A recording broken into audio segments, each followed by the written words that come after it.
Mambo ni matatu. Ladies and gentlemen, good morning and welcome back to our channel once again. And it is my hope and prayer that the video is going to find you guys in good health. Personally, I am fine, as you can see. Kisumu is fantastic, and maybe you could also let me know where you are watching the video from, the county or the country, in case you are out of the republic. Ladies and gentlemen, can IEBC, as currently constituted, preside over free, fair, and credible elections?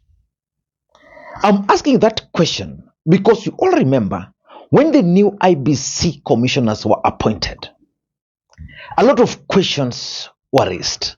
The question is, can they preside over a free, fair, and credible elections in 2027? In fact, it might get hotter. Jikoni itakuwa hot. Uhuru kama, if you don't want to cook, get out of the kitchen. Na hii inasema kwa Kiingereza. IEBC, as presently constituted, cannot preside over a free and fair election. It must be disbanded and be restructured in a dialogue of the people of Kenya. Na ukikataa, tutakutana na tutakanyagana. The other day, for those who follow this channel very closely, there is a question which I posed on this platform. Allow me to pose it again. If elections were held in the Republic of Kenya today, and let's say William Ruto is declared the winner, do you think the opposition will accept defeat? Let us turn that question on the other side.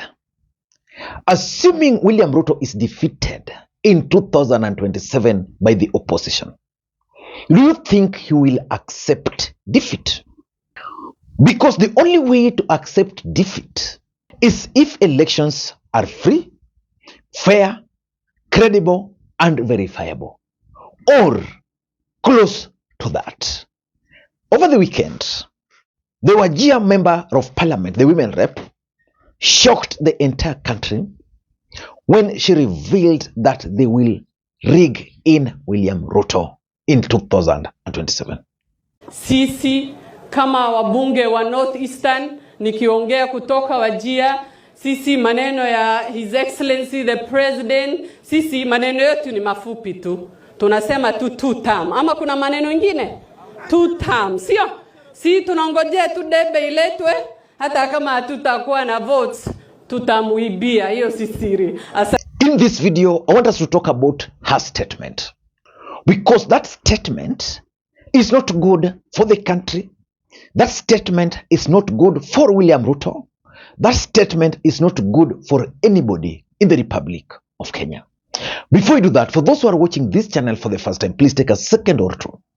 Click that subscribe button so that next time we produce a video like this, YouTube will automatically notify you. And to the subscribers, I want to continue thanking you guys for your continued support. Because without that support, this channel cannot be where it is. Ladies and gentlemen, without any further ado, allow me to dive in. First of all, Fatuma Abdi is the women rep elected on ODM ticket. Can Wajir County or Northern Kenya, for that matter, make William Ruto the president?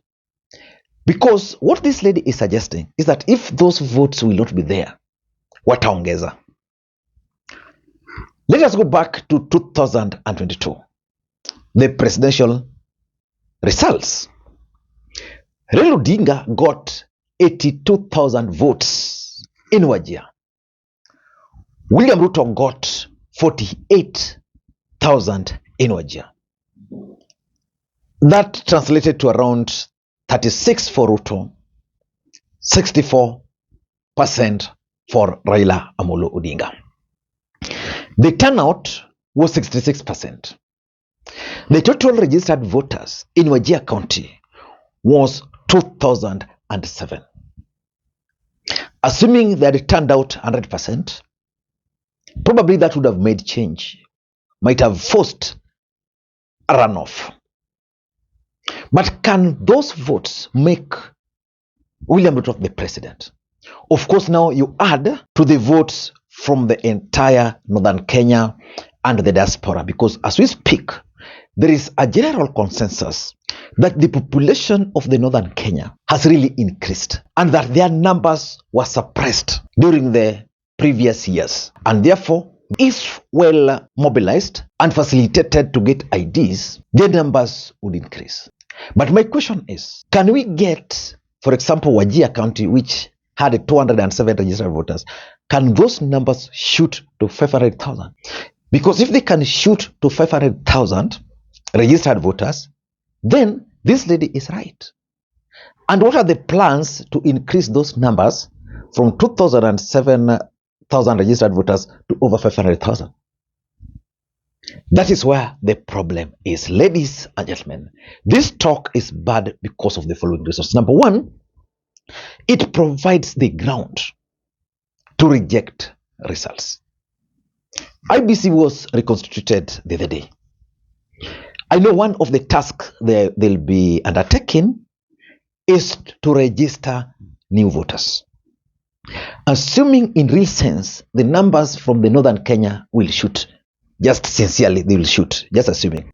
Do you think the opposition will accept those numbers based on what this lady is saying? And assuming they'll shoot, and during the elections, their turnout will also be high.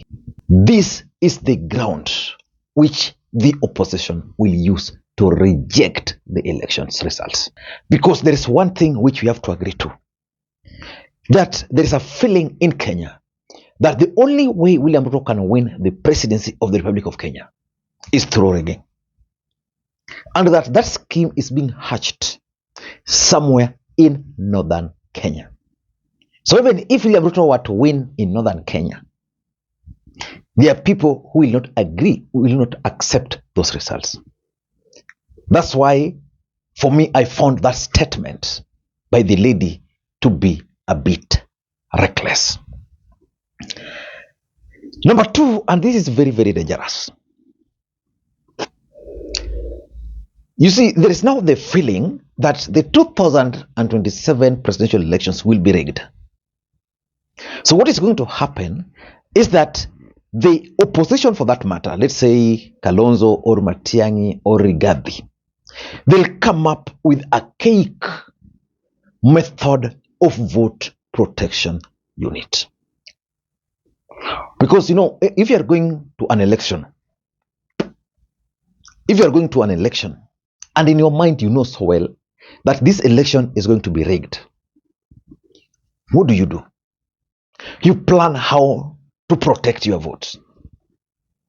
Because they believe that Raila Odinga did not win because he was rigged out.